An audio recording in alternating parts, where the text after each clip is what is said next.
Hello friends, this is Shubhan Singh. Welcome to all in Admission Media. Today in this session, we mainly gonna discuss on the how to proceed for the candidates or for those candidates who are just eligible or they are eligible in only category. So how you have to proceed in this counseling of NEET PG 2022 so you can get the confirmed seat of your desired branches. सो आज mainly मैं इस video में यही discuss करने वाला हूँ कि अगर आप जस्ट एलिजिबल हो, मैं स्कोर की बात नहीं कर रहा हूँ, आप जस्ट एलिजिबल हो या अगर आप कैटेगरी एलिजिबल हो तो आपको कौन कौन से वो स्टेट्स हैं जहाँ पे फोकस करनी चाहिए, वो कौन से स्टेट्स हैं जहाँ की आपकी काउंसलिंग में पार्टिसिपेशन होना चाहिए और वो कौन से ब्रांचेस हो सकते हैं या वो कौन से तरीके हो सकते हैं जिसको आपको 100% कंफर्म्ड एडमिशन मिल जाएगा।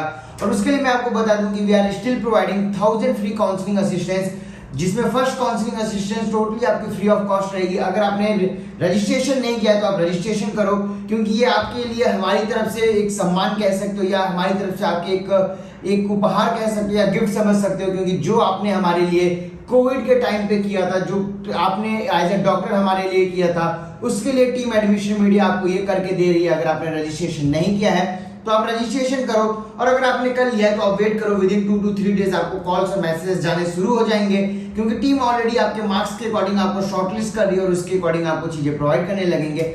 अब मैं अगर बात करूं कि अगर आप जस्ट एलिजिबल हो, पहले जनरल एलिजिबिलिटी की बात करते हैं।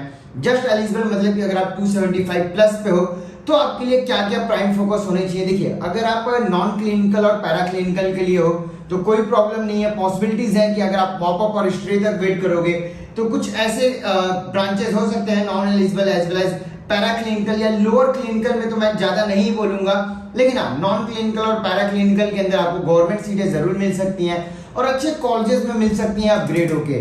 लेकिन अगर आप टॉप ब्रांचेस देख रहे हो जैसे कि रेडियो डर्मा मेडिसिन, अगर ये सारी चीजें देख रहे हो तो मैं आपको यही सजेस्ट करूंगा कि गो विथ एनआरआई डॉक्यूमेंट, और उस एनआरआई डॉक्यूमेंट के साथ भी आपके पास ऑलमोस्ट सारे स्टेट्स के ऑप्शन ओपन रहेंगे except for those states which are close state. उसकी लिस्ट में एक अलग वीडियो में आपको अपलोड कर दूंगा, प्लस हमारे टेलीग्राम चैनल admissionmedia.in पे भी आपको मिल जाएगा, जो पूरी पीडीएफ में आपको शेयर कर दूंगा कि वो कौन से स्टेट्स हैं जो क्लोज स्टेट है और आपके ओपन स्टेट हैं। अगर मैं बात करूं लोअर फीस की तो आंध्रा, तेलंगाना, ये कुछ ऐसे स्टेट्स हैं, प्लस ये कुछ ऐसे स्टेट्स हैं जहाँ की एनआरआई फीसें भी बहुत सस्ती हैं, तो आपको यहाँ पे पार्टिसिपेशन जरूर रखना चाहिए। और स्पेशली कर्नाटका, अगर मैं बात करूं पीजी 2021 की, तो Karnataka was the only state जहां पे मॉप अप राउंड के बाद भी huge number of seats was available. तो अगर आप जनरल एलिजिबल हो तो आपके पास गोल्डन अपॉर्चुनिटी रहेगा कर्नाटका का। ऑल इंडिया की काउंसलिंग आपके मार्क्स वाइज कैसे करनी चाहिए, कौन से ब्रांचेस पे आपको फोकस करना चाहिए, इन चीजों के डिटेल एनालिसिस आप हमारे 1-to-1 काउंसलिंग सेशन में ले सकते हो, जिसके लिए हमारे स्लॉट्स ओपन है, आप रजिस्ट्रेशन करो। लेकिन अगर मैं बात करूं कैटेगरी एलिजिबिलिटी की, मतलब कि अगर आपके स्कोर 245 प्लस है या 245 है, तब आपके लिए फोकस कैसे करना चाहिए या क्या ऑप्शंस हो सकते हैं। देखिए, आपके पास ज्यादा स्टेट्स के ऑप्शन नहीं है। एक तो आपका स्टेट का ऑप्शन वो रहेगा जो आपका डोमिसाइल स्टेट है, मतलब कि अगर आप ओपन स्टेट में भी पार्टिसिपेट कर रहे हो तो आप सारे स्टेट्स में पार्टिसिपेट नहीं कर सकते हो। जैसे कि कर्नाटका आपका ओपन स्टेट है, लेकिन आप वहां पे अप्लाई नहीं कर सकते हो क्योंकि Karnataka takes the eligibility of general only. अगर मैं बात करूं यूपी की और आपका यूपी डोमिसाइल नहीं है तो अगेन आप यूपी में भी अप्लाई नहीं कर सकते हो, क्योंकि वहां पे भी आपकी डोमिसाइल रहेगी, तभी आप एलिजिबिलिटी रहेगी।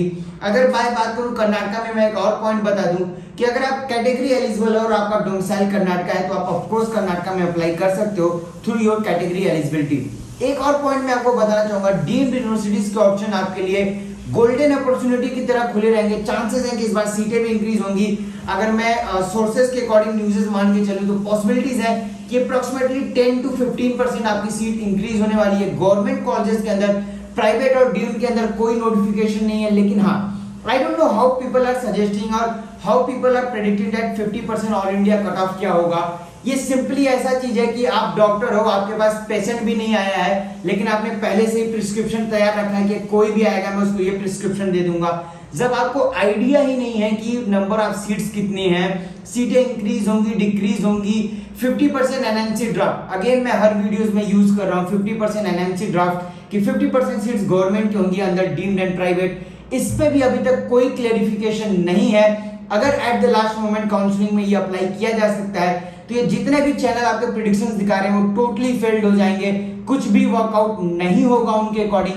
दैट्स द रीजन हम आपको फ्री काउंसलिंग असिस्टेंस प्रोवाइड कर रहे हैं, जिसमें आपके मार्क्स के अकॉर्डिंग पर्सनल काउंसलिंग हम प्रोवाइड कर रहे हैं। इसलिए हम यूट्यूब वीडियोस पे ज्यादा फोकस भी नहीं कर रहे हैं। लेकिन अगर आप कैटेगरी एलिजिबल हो तो एनआरआई डॉक्यूमेंट आपके लिए बहुत इंपॉर्टेंट पार्ट रहेगा। लेकिन अगर मैं बात करूं वो स्टेट्स कहां जहां पे आप अप्लाई कर सकते हो, तो राजस्थान एक ऐसा स्टेट है जहां पे आप अप्लाई कर सकते हो। देन अगर आपका domicile that is home state जिसको बोलते हैं वो अप्लाई कर सकते हो, प्लस आप वहां पे भी अप्लाई कर सकते हो। बंगाल और डीम्ड के ऑप्शंस आपके लिए ओपन रहेंगे। लेकिन अगर आप कैटेगरी एलिजिबल हो और आप एससी एसटी से बिलोंग करते हो तो लास्ट में जाके डीएनबी डिप्लोमा की कुछ ऑप्शन जरूर बनेंगे आपको। इवन टीम एडमिशन मीडिया के कुछ ऐसे भी पेड मेंबर्स रहे हैं लास्ट सेशन में जिन्होंने कैटेगरी एलिजिबिलिटी थी और जाके मॉपअप राउंड के बाद मतलब कि रिवाइज कट ऑफ में एलिजिबिलिटी है और आज के टाइम पे उन्हें गवर्नमेंट सीट अलॉटमेंट है। ऑफ कोर्स हायर क्लिनिकल में तो बिल्कुल नहीं है, लेकिन लोअर क्लिनिकल में है। तो आपको कैसे प्रोसीड करना है, कैसे वेट करना है, कहां पे चॉइस फिलिंग करनी है, इन चीजों के लिए आप हमारी पेड सर्विसेज ले सकते हो, as well as premium services और अपर प्रीमियम भी प्लैटिनम भी ले सकते हो। उसके क्या डिटेल्स है आपको हमारी वेबसाइट admissionmedia.in पे मिल जाएंगी। प्लस अगर आप रिवाइज स्कोर के लिए वेट कर रहे हो तो हमारी टीम ऑलरेडी एनालिसिस कर रही है। बहुत जल्द जो हमारे पेड मेंबर होंगे, जो पेड स्टूडेंट्स होंगे जिन्होंने हमारी सर्विसेज ली होंगी, उनके लिए अवेलेबल करा देंगे। लेकिन बाकी लोगों के लिए हम आपके आफ्टर मंथ ही हम पब्लिश करेंगे। जब तक आपका राउंड 1 नहीं हो जाता तब तक आपके लिए हम चीजें थोड़ा सा डिस्क्लोज नहीं करेंगे कि क्या स्कोर हो सकता है। तो इसके लिए भी आप हमारी वेबसाइट admissionmedia.in पे जाकर रजिस्ट्रेशन कर सकते हो। तो अगर ओवरऑल मैं बात करूं आपको एनआरआई डॉक्यूमेंट्स की जरूरत जरूर पड़ेगी अगर आप हायर क्लिनिकल ब्रांचेस के लिए जा रहे हो। अगर आपको डॉक्यूमेंट्स बनाने में प्रॉब्लम आ रही है, कैसे असेसमेंट करना चाहिए, क्या डॉक्यूमेंट्स की रिक्वायरमेंट होती है, उन चीजों के लिए मैं एक सेपरेट वीडियो भी बना दूंगा। प्लस उसके लिए आप हमारे कॉन्टैक्ट नंबर 95459555 के हमें कॉल या व्हाट्सएप करके भी आप हमसे चैट कर सकते हो, जिसमें हम आपको 1-to-1 सारे सॉल्यूशन प्रोवाइड करेंगे कि आपको प्रोसीडिंग कैसे करनी है, डॉक्यूमेंट्स कैसे बनाना चाहिए। क्योंकि अगर आपको लग रहा है जैसा कि अदर काउंसलर्स भी बोलेंगे कि हाँ आप डॉक्यूमेंट बनवा लो, स्पॉन्सर डॉक्यूमेंट बनवा लो और आपको सीटें अलॉटमेंट हो जाएंगी, तो मैं आपको यहाँ पे एक चीज बता दूं कि allotment is not everything. Allotment के बाद ज्वाइनिंग भी जरूरी है। क्योंकि मेरे पास 10 to 15 केसेस ऐसे मिले हैं लास्ट सेशन में हमें, जिन्होंने डॉक्यूमेंट बना लिए थे, जिनको सीटें अलॉटमेंट हो गई थी, लेकिन अगर मैं बात करूं कॉलेज ज्वाइनिंग की तो वो नहीं की गई और उन्हें डिस्क्वालीफाई होना पड़ा राउंड से भी। क्योंकि अलॉटमेंट इज नॉट एवरीथिंग। कुछ ऐसे भी कॉलेजेस हैं ऑलमोस्ट इंडिया में, ऐसे काफी सारे कॉलेजेस हैं जिनको डॉलर में आपकी फीस पेमेंट लेते हैं। अगर आप स्पॉन्सर डॉक्यूमेंट बनवा रहे हो तो स्टार्टिंग में तो आपको एजेंट या जिससे भी आप बनवा रहे हो दे विल से कि हाँ आपको जो भी स्पॉन्सर है वो आपको डॉक्यूमेंट या डॉलर ट्रांसफर कर देगा अपने अकाउंट से जब। लेकिन आपको अलॉटमेंट के बाद जब आप कांटेक्ट करोगे तो दे वैनिश या they don't start to picking up your phone. ऐसी प्रॉब्लम्स हर सीजन में आती हैं, हर सेशन में आती हैं। तो ये आपको ध्यान देकर चलना पड़ेगा क्योंकि हम जो भी कर रहे हो under the law frame of supreme court as well as जो एनएमसी की गाइडलाइंस है, जो एमसीसी की गाइडलाइन है, उसके अकॉर्डिंग ही हम आपको एडमिशंस करके दे सकते हैं। ऐसा कुछ भी नहीं है जो इलीगल हो या सीट ब्लॉकिंग जैसी चीजें नहीं पॉसिबल है आज के टाइम पे इंडिया में। अगर फिर भी आपको कोई बोल रहा है तो आप स्टे अलर्ट रहो। बाकी और इन्फॉर्मेशन के लिए you can contact me on 9545955519। Thank you so much for watching this video.